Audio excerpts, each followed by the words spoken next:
name is Sarah Matucci, and I'm the Associate Director of a theater school associated with an off-Broadway company in Midtown. So you put your makeup on every day on the subway? Yes, I do put my makeup on every day on the subway.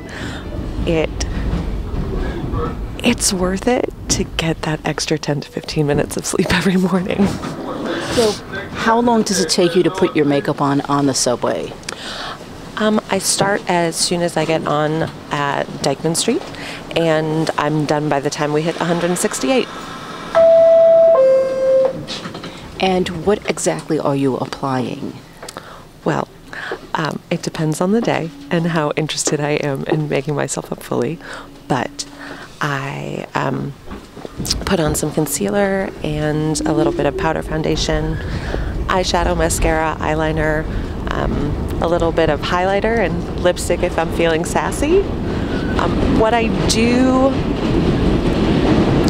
do feel is important about my makeup routine on the subway is that I am at the top of a subway line. I know I'm always going to have a seat. I know I'm always going to have that seat to myself for at least a few stops, so I'm not encroaching on anybody else's space.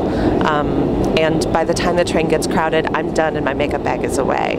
So I think it's important that I'm not in the middle of Midtown trying to put all of this makeup on my face, but rather in at least a half-empty subway car, just getting a little bit of calm and focus and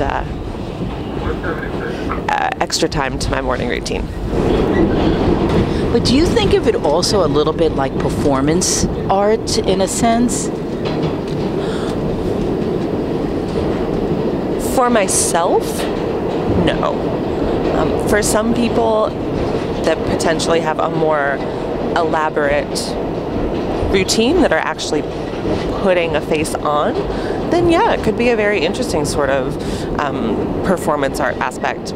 I don't see it that way for myself, but I can see how other people would feel that it is an important transformative part of their day. I do think that people are very precious and very specific with their time, and everyone's days are so full, we're trying to fit so much in, that anywhere that we can save ourselves even just a few minutes is helpful. I think it's wonderful that people can do lots of things on the subways that they do now that they felt they couldn't do even 20 years ago. Putting on makeup is a normal part of many people's day, and it's not getting in anyone's way. That's the thing that I find most important. As long as you're not encroaching on other people's space or somehow interfering with other people's morning routine, keep yourself in that one seat, and you're not bothering anyone. No one should be bothering you. And how do people look at you? You know, it's funny. I find that people rarely look at me. It's like no big thing. I think that my putting makeup on in a very confined way on the subway is such a low-key thing, such a non-issue compared to a lot of other things that happen on the subway, that most people just don't even notice.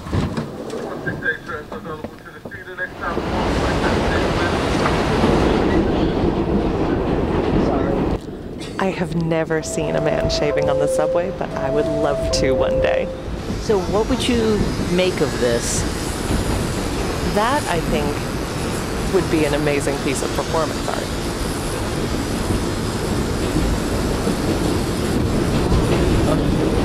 I think that a man shaving on the subway is such an abnormality.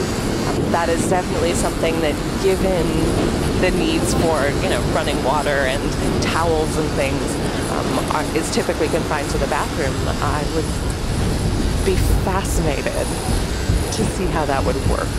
What about the hair? Oh, that's just gross.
Mrs. Button.